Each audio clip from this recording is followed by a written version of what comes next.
একজন গরিব কাঠুরে দিনের পর দিন তার পুরনো দোকানের সামনে বসে শুকনো রুটি খেত। চারপাশে কেউ ছিল না, শুধু নিস্তব্ধতা আর মাটির রাস্তা। তখনই একদিন দুইজন ধনী ছেলে পাশ দিয়ে হেঁটে যায়।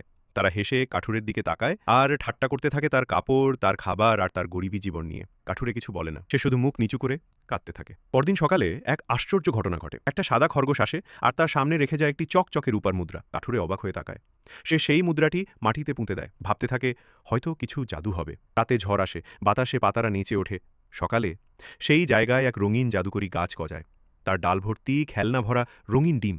পাতাগুলো হালকা আলোয় ঝিকমিক করে। কাঠুরে ও পাশে দাঁড়িয়ে থাকে, চোখে বিস্ময় আর আনন্দ। আর পাশেই বসে থাকে সেই সাদা খরগোশ, শান্ত নীরব। গ্রামের বাচ্চারা দৌড়ে আসে, ডিম কুড়াতে শুরু করে। সবাই হাসে, মজা করে।